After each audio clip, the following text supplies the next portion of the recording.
Shalom, shalom. I don't hear Leo. Everybody, just continue to ping. Brother Leo should begin started shortly.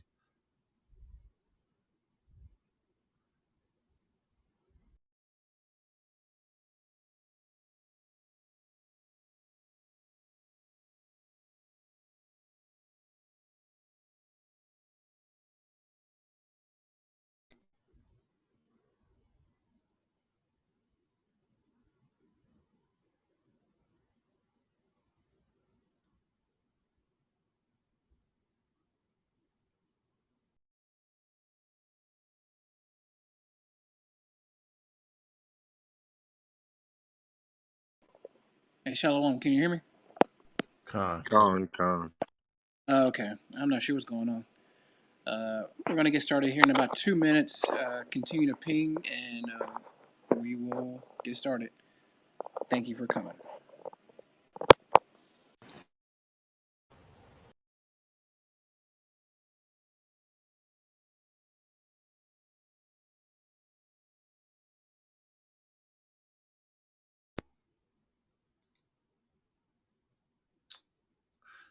Sister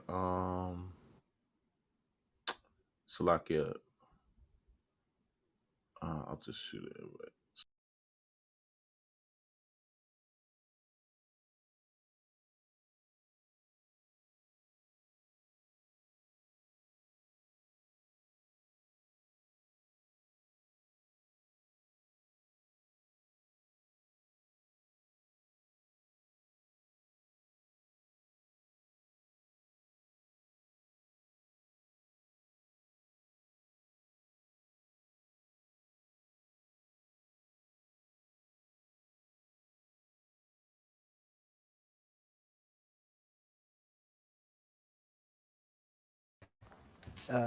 Hey, Ben, you about ready?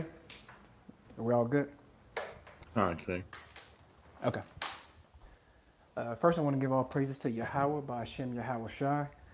Shout out to the 12 tribes scattered abroad. Greetings and blessings to the brothers and sisters who visiting us tonight. Um, this is continuation of our Jacob's Trouble series. So, we've had 12, 13 lessons on preparation for Jacob's Trouble. Those are on the King Ben's YouTube channel. You can check them out. There's also on the website that we have, Yaquab's Trouble. It's a website we created.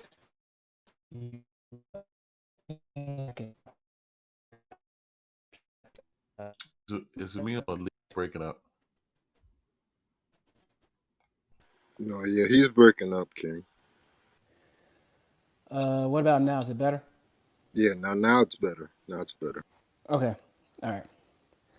So we've have about 13 lessons on survival techniques, things to consider in the spiritual and in the natural.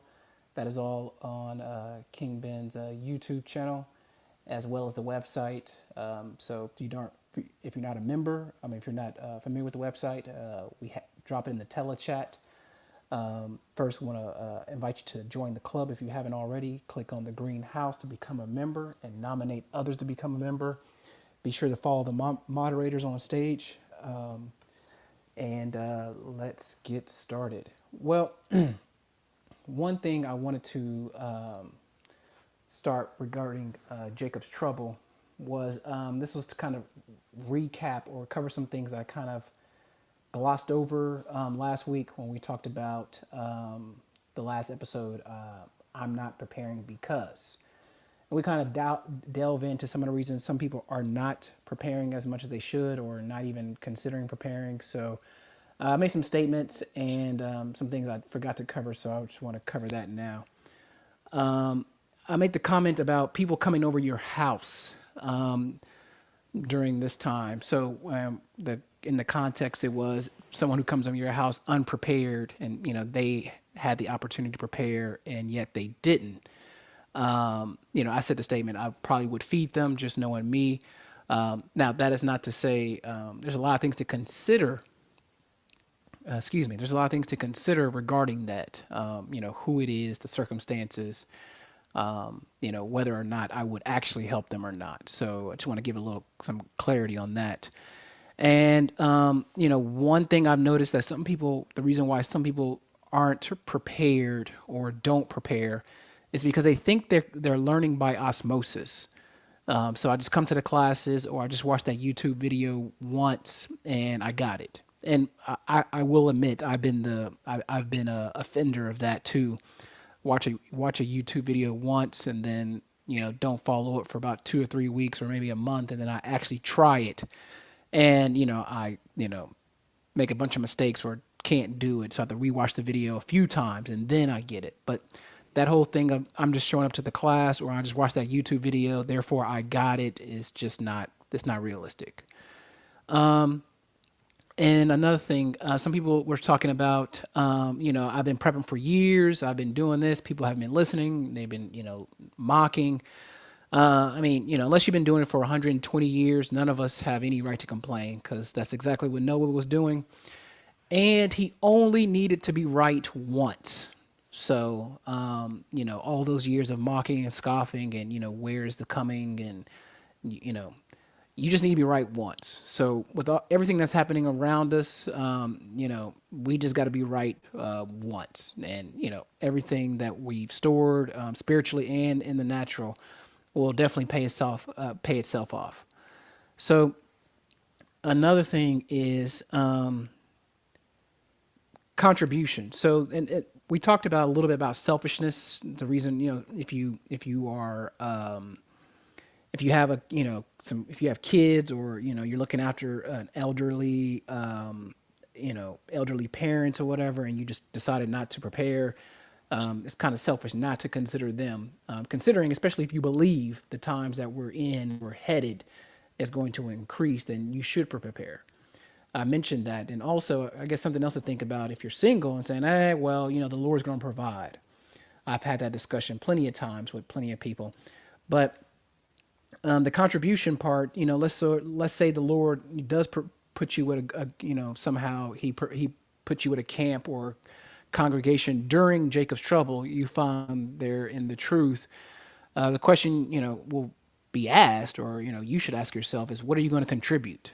So are you just going to consume all their food, not keep watch, don't know how to scale fish, no first aid skills, et cetera, et cetera? Like, what are you going to contribute? So a part of the skills learning is, whatever group I'm in, or, camp or congregation I, join to, I want to make sure I can contribute during that time. So that's part of, why skills and knowledge is also important, in addition to, your other supplies, but mainly, your skills and knowledge that you can contribute to the group.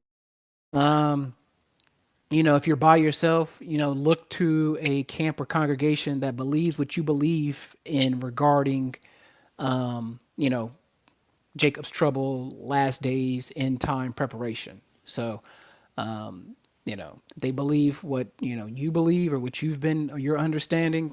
You really should consider joining that camp that resonates with your spirit, because that'll help out with a lot of the anxiety and things like that. So, you know, it'll be something that you could think about, or pray excuse me, pray about too. And then the last one before we move on to tonight's lesson is only 1% of the population are actually preparing for end times preparation. So you have the 1%; those are the top end of the diamond. Those are your millionaires and billionaires. Some of them have super bunkers, but it's more of a luxury thing. They probably have never been there, or don't know the location, or whatever. And then you have people at the very opposite end of the spectrum who are preparing for the last days. So it's been estimated that only 1% of the 330 million people in America are actually preparing and or prepared for end of times, last days, a collapse or apocalypse. So it's not that many. That's 1%. So that means 99% of people are not prepared. So, That's just something to consider. So, I mean, just take your neighborhood, for example, or wherever you live. You're probably the only person in that neighborhood or apartment complex that's preparing or prepared. So that's a very it's kind of kind of sobering once you think about it like that. So tonight, without further ado, welcome to episode 7 of our series of analyzing Jacob's Trouble. This is where we take various films and TV shows to extrapolate relevant lessons regarding Jacob's Trouble and what we can learn from it and apply it in the future. So tonight we will cover a short film from the Walking Dead universe called Cold Storage. We start with Chase waking up from the rooftop with some dead zombies around him. His friend Harris tells him that he's been out for a few minutes. Now, what caused Chase to pass out is unclear. Exhaustion, dehydration, anything could cause the body to shut off. So again, self-awareness of your body, what your body is signaling is key. So then Chase asks him, how was the mall? And Harris explains the National Guard made a mess of things and they took out some looters. Which, again, in a chaotic situation, in a chaotic urban situation, you do not want to be at the malls or in some of these stores when the looting takes place. Harrison gives Chase some binoculars and says, look at the storage building. It could be some good stuff in there. Which I will agree, and someone asked about this last week about storage space. There could be some good stuff in those buildings. So, the question was asked about renting a storage space in order to store extra supplies. Now, that's not a bad idea, but a few things to consider. What things are you going to store in there? And if you can never, ever get to those items, how bad will you, be out? So, that's something to consider. And 2, can you get access to it in a disaster? So if you saw this short film, that is a question that some people try to answer, unfortunately. Now, Chase advises against it, saying the caravan is leaving at 5 a.m. with or without us. As they're talking, they hear some zombies trying to break down the door, so they leave through a different exit and make their way to the street. As they're on the street, Harris finds a Playboy magazine and makes a joke to Chase, who then warns Harris that some zombies are behind him. Harrison fights off one zombie, then gets bitten by another one and dies. Now, Harrison's death is solely on him. He got way too comfortable surviving the apocalypse and decided it was a good time to make some jokes as they were scavenging in the alley on their way to the storage facility. Here's a cautionary tale of never getting too comfortable. Remember the story of Gideon in the test of his men in Judges chapter 7? The warriors who passed the test didn't get too comfortable. Now Chase runs down the alley and breaks the lock on the side of the building to get inside the storage facility. He finds a storage room that is open and tries to hide inside as the zombies follow him and try to break in until the zombies get shot and killed by BJ, the manager of the storage facility. As Chase leaves the storage room, BJ has an M16 pointed at Chase and demands for him to leave the facility. Chase begs him to let him stay until the danger subsides or let him take a truck. Now, the mention of the truck enrages BJ as he thinks Chase will bring more people to the facility. Chase calms him down and says, I swear I won't tell anyone you are here. BJ replies, yeah, what are we swearing on these days? Which is a really good question because people's word is not going to be worth a whole lot during these times. Even less, people's words will be worth even less as you're dealing with heathens and are people who are not in the truth. Now, I've heard some people talk about, in other rooms, talk about how the heathens will help us and bless us during Jacob's trouble. And I was going to, I was cautioned against it, especially since some people, these are typically the people that scoff on other topics dealing with the Bible. But if anyone has seen any movie that we have covered during this time, that we have also backed up with scripture, then you would know that I don't have to prepare because the heathens are going to, bless me. You know that's a pipe dream. Now, I am not preparing. Now, I'm not preparing because the Edomites are cool and they're going to help us during Jacob's trouble. That mindset is delusional. Now, with that being said, let every man be convinced in his own mind. Now, that is not to say that none of them will help us, or we will not receive any help from a heathen. But to have that mindset, I don't need to prepare because the Edomites are going to bless me, is delusional, and it goes against the commandment in 2nd Ezra 16:40. O my people, hear my word. Make you ready to thy battle, and in those evils be as pilgrims upon the earth. And if you keep reading, it gets more specific. Now, back to the story. With the M16 pointed at him, Chase responds, I can help you, with BJ asking how. Chase then notices that one of the generators need to be reset, and he suggests he can do it. This right here is smart on the part of Chase. With his back against the wall, instead of begging, fighting, and pleading, he answered the question, how can I contribute? This is done, of course, to get the gun out of his face, but the question still needs to be answered. And of course, I touched this earlier. This goes back to the lesson, I refuse to prepare because. So, what are you going to contribute to the group when that question is asked? How can you contribute? So, just something to think about. Now, BJ agrees to Chase's proposal and takes him down the hallway where the other storage lockers are. He talks about how he found porn, a pinball machine, and a wine collection. Now, BJ says he worked as a manager for 12 years, and now that everything has gone to hell, he finally got the keys to the kingdom. And that is something to note, that once all this goes down, the material things we think are important or treasures or collector items will be just things collecting dust or items for someone else to use. The value of those the value of those $1 million houses, mansions will quickly go to zero, along with everything else that fuels this Babylonian economy. The items that we should be storing is our spiritual works and faith for us to make it out of here. That is 2nd Ezra chapter 16:75. Be ye not afraid, neither doubt, for God is your guide, and the guide of them who keep my commandments and precepts, saith the Lord. Let not your sins weigh you down, and let not your iniquities lift up themselves. There you go. That's your faith and works. Be not afraid, neither doubt. You can't have faith and doubt.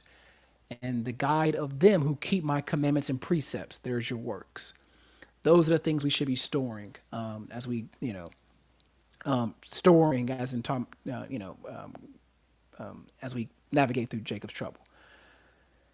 BJ leads Chase to a storage unit. Says, "This used to be owned by some cop. Take what you need and meet me downstairs." We then see Chase go through some boxes where he finds a photo album of Rick, Carl, and Lori, which we know those are the lead characters from the original Walking Dead series. Now Chase finds a shirt that he's about to change when he hears a faint banging sound in the distance from another storage locker. Later, we see BJ watching security footage of some customers trying to enter the storage facility, and they end up getting eaten by zombies, with BJ laughing, saying, these customers are trying to save their Boy George albums. And again, if you get storage space, make sure you have some sort of plan to get in and get out. Depending on the situation that we're in, it just may not be viable. So, which brings me to another idea, is also having cache of supplies at different people's houses isn't a bad idea. if you plan on meeting them, or if they're on board or if they're on board with end time preparation and they're in their truth. So that's a couple of things to consider with that, having other supplies at different people's houses or locations. If you plan on meeting them, or if you guys are jointly supplying and you can't get to them, and what you have at your house you're okay with, if they're in agreement with the end time preparation. Because if they're not, you might come over there during Jacob's trouble and find out they threw that stuff out 2 weeks ago. They're in the truth. So that's very important too. Those are some things to consider. So you storing some stuff at some you're storing at some Edomite's house, and they definitely are not in the truth, but they're cool. You party with them, and then you go over their house to get it, and they got a gun in your face because they're using that to feed their family and protect their family, and you're looking at the short end of a barrel or the long end of the barrel. So that's something to consider. Now, Chase says, last I heard, China is getting a handle on it. And BJ sarcastically answers, China, yeah, they're going to come save us. And with that, I agree. Every country will be for themselves, and no one will get a handle on any judgment coming from the Most High. So as they continue talking, BJ says, everyone predicted it, some dreaded it, and hell, some even celebrated it. And to that I can say yes, yes, and absolutely yes. He then says something that's profound. He says, but we are the chosen ones. We are chosen to see it all come down. And for that I am humbled to be a part of it. And for the children of Israel who are spared, that is exactly what that moment will be. Revelation chapter 18, verse 19. And they cast their dust on their heads and cried, weeping, wailing, saying, alas, alas, that great city wherein we were all wherein were made rich, all that had ships in the sea by reason of their costliness, for in 1 hour she is made desolate.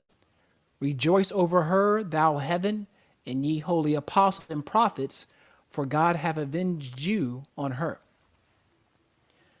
Later, BJ agrees, as they're talking, if Chase helps him with the generator, he'll help Chase make the rendezvous with his caravan.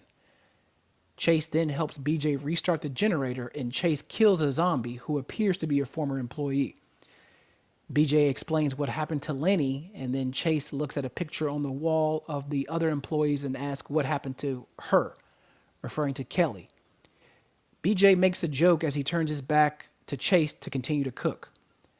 Chase then says, can I go? I would like to be on the road while it's still daylight. BJ says, yeah, sure. Help me move those bodies to the dock and you can take the truck. As Chase pushes the cart of corpses outside, he sees a few bodies partly decomposed in the dumpster. One of which looks like a gunshot wound to the face. Frightened, he turns around to see BJ, who has a gun in his face, and shoots him.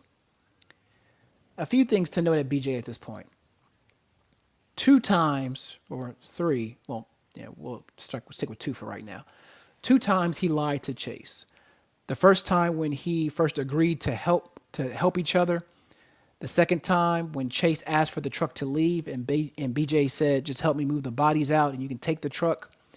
During both those times, he turned his back to Chase when he told both those lies. Now, that could be a psychological tell of someone who can't face the truth, or someone who will turn their back on you once they get what they want. We saw both in both those lies that BJ told to Chase. Later, we see Chase wake up in the dumpster with the other bodies who had the misfortune of meeting BJ. It appears the bullet grazed his head, but close enough to make contact to knock him out. In a daze, he sees a zombified version of Harris and kills him, which spiritually, we will see Walking Dead versions of friends and family is a real possibility. and a reality that we are all dealing with now and we will probably have to deal with in the future. Now, Chase makes his way back to the office to kill BJ, but BJ is gone. So Chase gets a set of keys to a truck, and on the security cam footage, we see BJ leaving the storage room that was making the faint noises, but we see BJ with scratch marks on his chest and him putting his shirt back on, which we can all assume we all know what happened. Now, Chase grabs the M16 and goes to that room. Now, the smart thing to do would be wait for BJ would be wait in the office until BJ gets back and shoot him, but we know Chase only done this so the movie can go forward. Chase enters the room and sees a woman tied up who appears to be Kelly, the employee, which again, this is the third time that BJ lied to Chase. BJ turned his back to Chase and lied when he was joking about what happened to her in the earlier scene. Now, Kelly's situation, the threat of rape, is something that a lot of women will have to deal with, especially the women of Edom and those who are joined to it or to Edom. This is Isaiah 13:11. And I will punish the world for their evil, the wicked of their iniquities, and I will cause the arrogancy of the proud to cease and lay low the haughtiness of terrible. I will make a man more precious than fine gold, even the golden wedge of Ophir. Therefore I will shake the heavens, and the earth shall remove out of her place in the wrath of the Lord of hosts in the day of his fierce anger. And it shall be as a chased roe, and as a sheep that no man taketh up, they shall turn every man to his own people and flee into his own land. Everyone that is found shall be thrusted through, and everyone that is joined unto them shall fall by the sword. Their children shall be dashed into pieces before their eyes. Their houses shall be spoiled, and their wives ravished. Behold, I will stir up the Medes against them, which shall not regard silver, and as for gold, they shall not delight in it. Their bows shall dash the young men into pieces. They shall have no pity on the fruit of the womb. Their eye shall not spare children. Yes, Edom's women will be ravished by the Persians and by their own men, and any of our women who join themselves to Edom will share the same fate as them. Now, Kelly says he killed Lenny, he killed the others like he always wanted to do. And I'm sure her time working with BJ, she heard his jokes and comments over the years that led her to believe that, and her belief was proven right. As they tried to leave, BJ stops them with guns with a gun. BJ tries to stop them, and with guns pointed at each other, BJ yells, "I protected her." And then he tells Kelly, "You don't want to go out there, it's bad." Which let us know that Kelly has been there since almost from the beginning of the outbreak. After some back and forth, we see Chase in a separate scene. We see Chase and Kelly leave in a truck with zombies, filling the once empty storage facility with a decapitated head of BJ sitting in the office. So in conclusion, what do we have here? We have Harris, who got too comfortable in the apocalypse and it costed him his life. We see Chase, a man who used his wits to lower the defenses of BJ, but didn't use them to know that he couldn't trust him, and it almost cost him his life. Chase, a man who risked his life to save Kelly, a low-level employee who became a victim of her predatory, delusional, incel rapist of a boss, BJ. BJ, who had the keys to the kingdom of a local storage facility to where people stored earthly valuables, of where moth and rust do corrupt.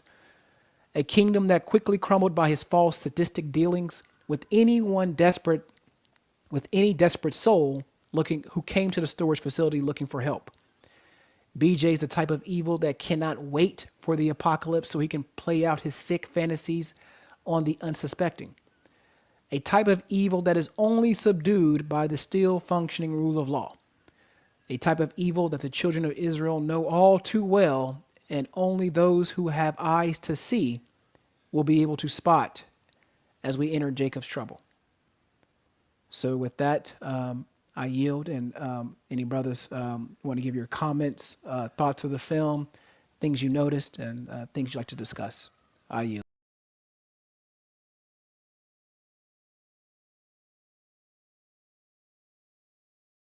Slack it. Yeah, so um in watching the film, I was like, damn, uh hopefully this one doesn't, it's no white woman at the end of this. But lo and behold, it's a white woman in there. And I was, I waited for the end. I was looking to it. I said it's gonna be a white woman in here some way or another, man. That's a little side joke for me and Leo and the rest of the guys, because we watch it through these movies. It always turns out that we know the white woman is the devil that the Bible speaks of. So usually, some way, it's a pitfall of them just warning the children of Israel, stay away from the white women. But But hey, but to be fair, well, not to be fair, Edom gets no fairness. She wasn't the villain. yeah, yeah, yeah, yeah, yeah, That's yeah, that's yeah, the, yeah. that's probably the first movie where she's not. Yeah, my I'm just saying my antennas was up, so I was waiting, I was looking, I was like, yo, it's a white woman somewhere in this movie. But it turned out a little different. But just starting from the beginning, okay, so you look at how this is playing out, and it of course is anguish and all type of um you see at this time that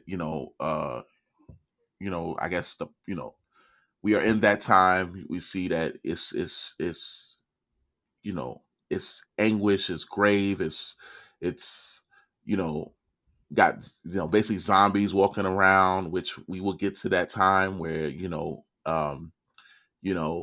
whatever the case is, from disease and from famine, as the scriptures talk about. And you see these two guys that stand on the roof and looking for a way to get away. And his friend seems to be very cocky. His friend seems to be very, very prideful, making light of everything. And hey, he gets, he ain't gonna make it, as brother Nakwan would say. He ain't make it. So and at that time, it's gonna be where you can't even be, being circumspect in that time is you have to leave some of the companions that you may be with, that they not in the right frame of mind. So where he was with this guy and they was, you know, companions at that point, he got he got caught slipping, and he had to leave him, and make his getaway. And when it says that only a few of us were making in that time, you could go into uh the book of Second Esdras, where it speaks about I believe it's in 16, where it reference to them, searching our houses with the sword, and just roughly paraphrasing, there's gonna be few left. All of us that go out is not gonna be able to escape together. So that was a prevalent point of the movie. Going further into the movie, um just the point of when he was hiding, and you know those that you think that may come to save you may be worse than the ones that you're being pursued by.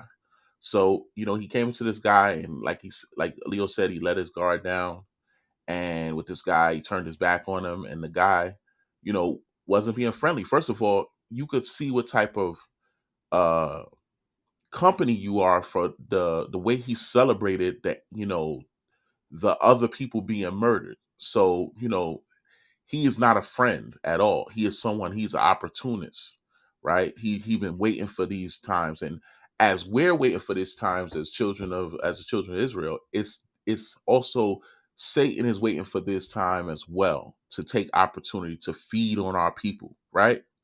Right, as the Most High say, he send his fishers, and then soon he will send his hunters. It's going to be hunters, not just it's going to be those that are hunting our people as well, right? Hunting, not just the wicked nations, but our people. It's going to be a lot of these devils that their spirits is going to be released on our people, right? So I got two precepts I want to bring out in reference to just those times. um First one is Isaiah 8, and 21, and it reads, well, yeah, yeah, um, 8 and 21. It says, "And they shall pass through it hardly, bestead and hungry. And it shall come to pass that when they shall be hungry, they shall fret themselves and curse their king and their God and look upward. And they shall look unto the earth and behold trouble and darkness, dimness and anguish. And they shall be driven to darkness," right? So it's going to come to that time as we get closer to the end. It's going to be those that are, you know, hungry and desperate, and these people that they're not going to care about anything. These are American, these people that pride themselves on that flag. I mean, we can see it that they are falling apart as we speak right now, right? We go to the next one that I have, right? This is and remember, these people right now, they in good, they're living good right now. They are stocked up, they are prepared, they are they have all their weapons. This is, they, and we lowly, we barely have, we barely have our little things that we can, a lot of us, you know, is getting, thrown out of our places. A lot of us, losing jobs, especially with these mandates and things like that. These people are so-called stocked to the teeth as they, as they have their storage places, bunkers. I see these preparation um what is it, like these preparation channels on YouTube of these Edomites and how they, but it's not in that time. That time is going to be hard for them, right? So this is Second Esdras uh 6, right? And 22. And it reads, "And suddenly shall the sown places appear unsown, and full storehouses shall suddenly be found empty. And a trumpet shall give a sound, which when every man heareth, they shall suddenly be afraid," right? And that guy, he was, listen, he the main character, I can't think of his name, but the one that was at the end, what was her name, Leo? I Uh, can't think of it. Chase was the main character. Chase, right. Chase was running through the whole movie, right? I mean, he was just trying to get out of there, right? And that's how it's gonna be. You don't know where to turn. I mean, every time he was like uh he was trying to chop open a lock, and he went into and he didn't know what was gonna be expected there. He was in the dark, flicking the switch, and it was a zombie right behind him. That's how it's gonna be at that time. That only thing that's guiding us is our faith in that time, right? Reading on. Verse 24. "And at that time shall friends fight one against another like enemies, and the earth shall stand in fear with those that dwell therein," right? "And the springs and fountains shall stand still, and 3 hours they shall not run," right? When he came out running, he saw his friend. His friend turned into a zombie, right? The same friend that he was with earlier, that was mauled by the pack of zombies, was the one that was he had to take a cinder block just to defend himself and kill him, right? So he was all shook up through the whole thing, right? And this is that time that we're gonna be in, right? It says, "Whosoever," right? In the overall picture, this is Jacob's trouble, right? "Whosoever remaineth from all these that I have told thee shall escape and see my salvation and the end of your world," right? It says, "And the men that are received shall see it, who have not tasted death from their birth, and the heart of the inhabitants shall be changed and turned into another meaning." So basically, that's the time, that fearful time, that we'll be in that, quote unquote Jacob's trouble, right? Everyone that makes it through it, makes it to the end, endure till the end, right? At that time. But it's gonna be something like you never experienced before. It's gonna be those places, it's gonna be those wicked ass demons in these positions of opportunity to take advantage. And like I said, at the end, when he got to see that white woman there, I was like, yo, don't trust that. Don't trust the white woman. Don't trust the white woman. And then she was like, the guy that had her, what was his name? Salakia, the the one that was head of the storage. BJ. BJ. Okay, so Chase and BJ. Right. So BJ, I mean, it was a part in the movie where BJ can't the Chase was watching BJ on camera and he came out, with his shirt unraveled and stuff out the room. He just got finished, basically raping her. You know what I'm saying? And he came out, with his shirt unloosened up and everything like that. And then when Chase went into the room, you know what I'm saying? She was in there and, she was like, come with me and whatever. And it was like a toss up. Like, when they finally got, he cornered them with the gun. He was like convincing her, trying to convince the woman, like, I took care of you. This was this was the best you ever was treated. That was the best that she was treated by being, him having a captive raping her versus being, saved by him. And, we all, if anybody that watched the movie, know how it turned out when she got behind him, right? And the movie, ends with them, driving off and, the other dude's, head being on the table where she's, she kind of cut him up, right? So it's gonna be it's gonna be those times where those that least suspect, come for you versus being, just stuck with that the animals that's out there, the spirit of death that's be released on the planet. I think it was a lot of things to unpack from just watching this movie, which was only 22 minutes. So it was a lot in that, but these are the times that we're gonna experience, man. And on that, I yield. Can I hop in there just real quick? My comments on the movie. Chase, when he made the comment about, I don't think that's a good idea about the storage unit. He was absolutely correct.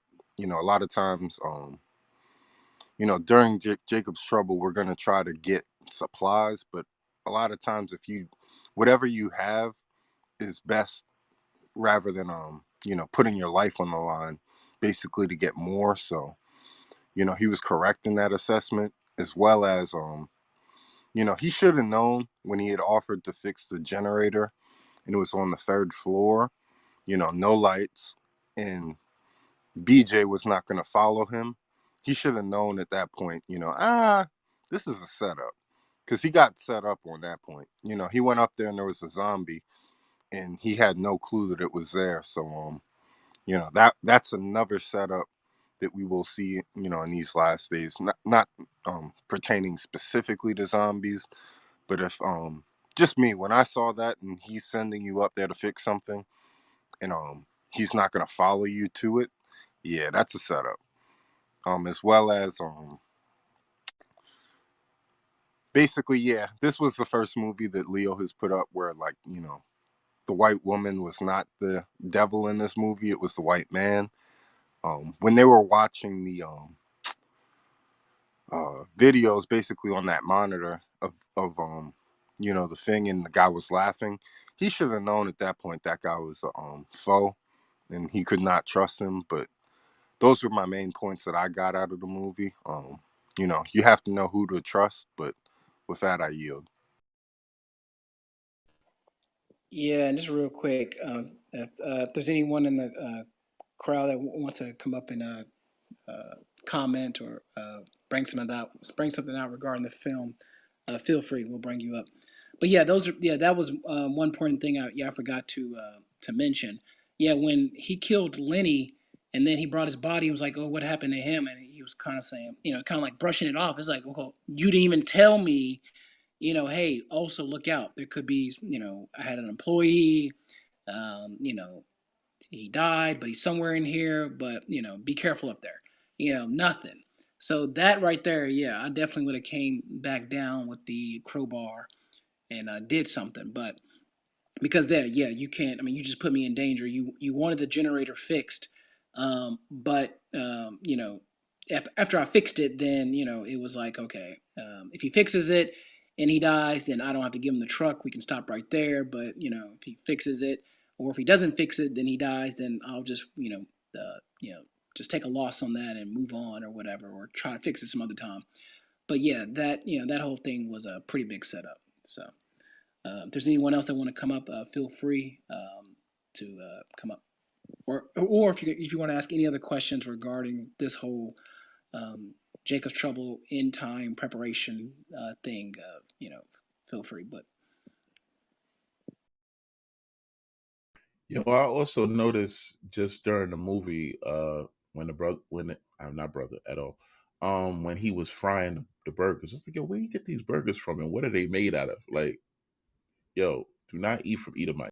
Con, I think, and so like based off all of that, I think it was still early on in the collapse, because when he there was a scene when they were talking, he said, I'm going to meet my sister, and he was like, well, how did you talk to her? He's like, oh, we talked 4 days ago.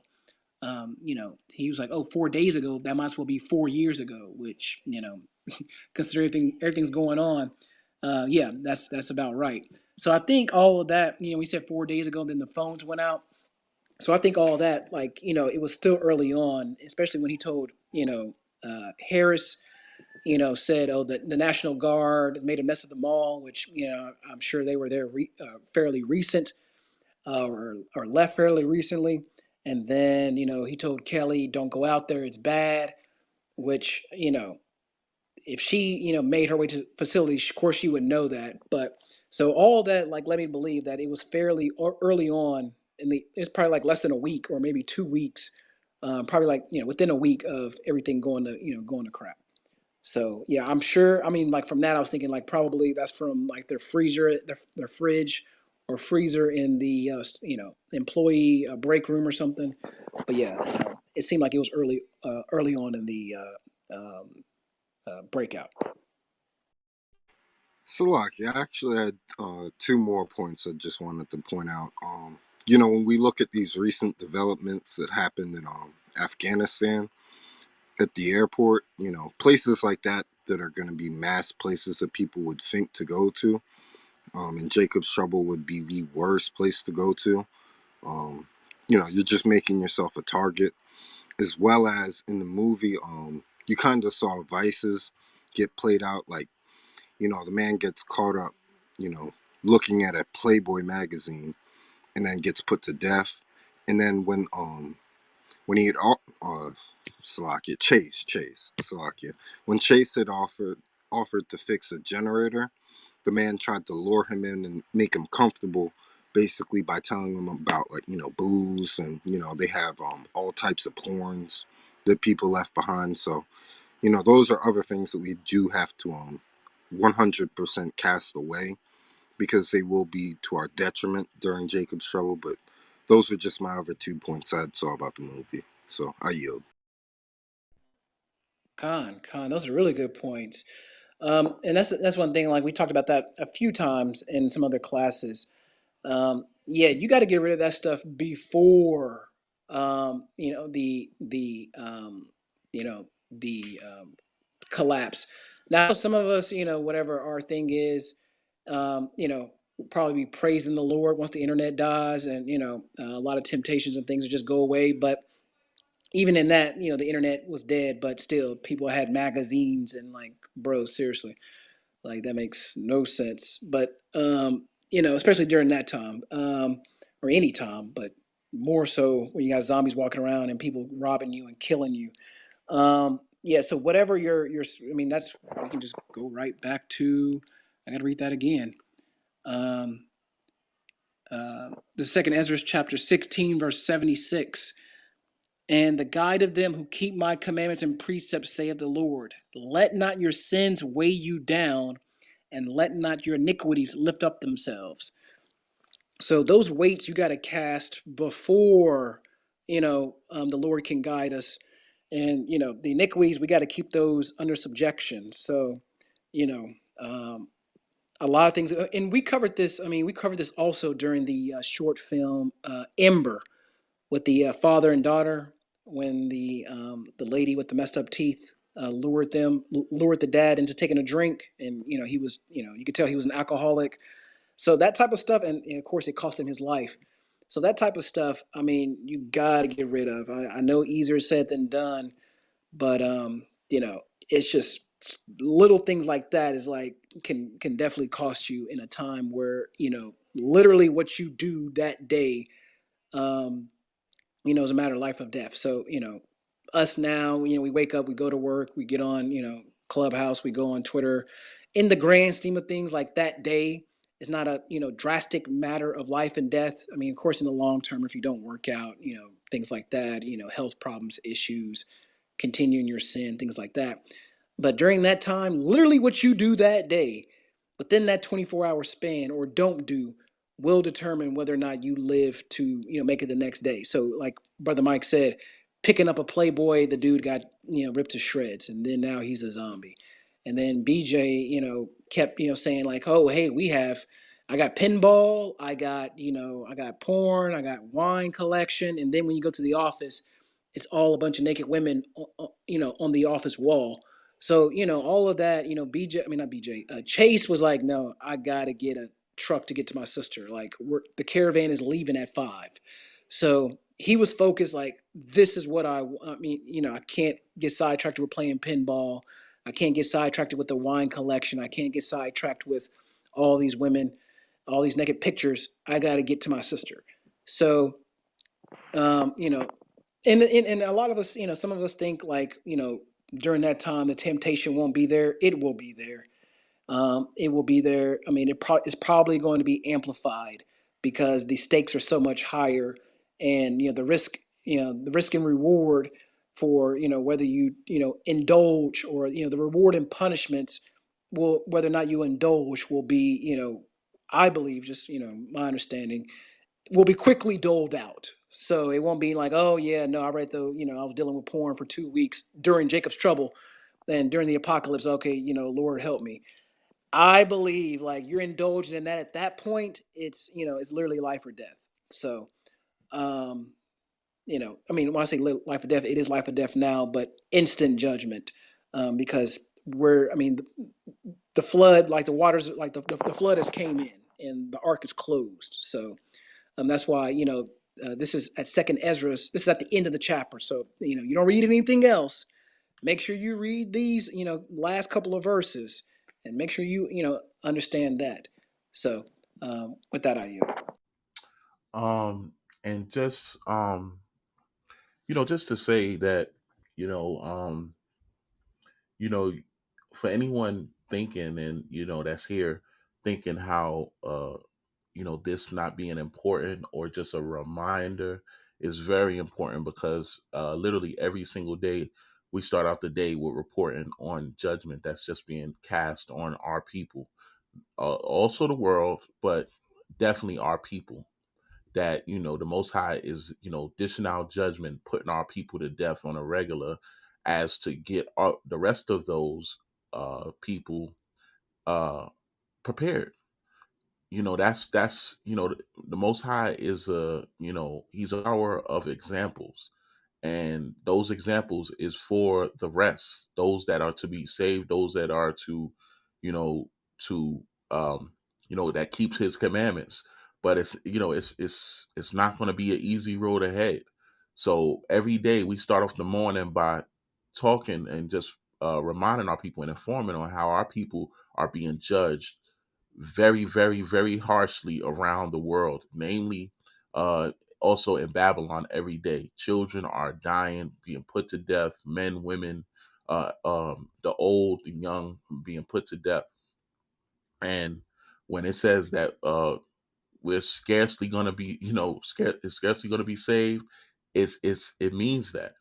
So these are all these movies, these lessons, these classes is reminder of just when it says make you ready to the battle.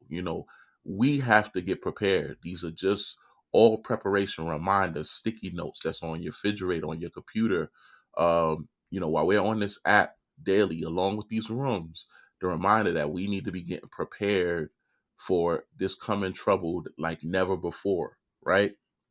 Um, this is First Peter 4 and 17. It says, "For the time is come that judgment must begin at the house of Yahweh. And if it first begin at us, what shall the end be for them that obey not the gospel of Yahweh?" Right?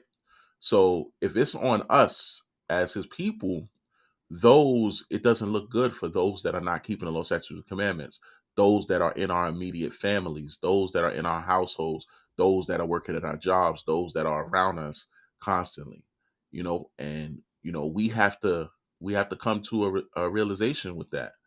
What I'm saying? We have to, as the moral of the story said today about being circumspect with those that we love and those that are of our, at least our blood that is not adherent to this word, right? That we may be without them, right? So we gotta be prepare ourselves and toughen our skin up. That we may be looking at our people, not that much longer, and it's a hard thing to swallow, man, because we have mothers, we have fathers, we have sisters, we have brothers, we have aunts and uncles, cousins, nieces, even some children, right? We know what the Most High said about unprofitable children. So that's why we need to take more account of our households, right? And what we do. Just finishing this up, verse 13, it says, so like in verse 18, "And if the righteous scarcely be saved, where shall the ungodly and the sinner appear? Wherefore let them that suffer according to the will of Yahweh commit to keeping their souls to him in well doing, as unto a faithful creator," right? So we know that we're going to suffer through this time. We know that, hey, we preparing for that.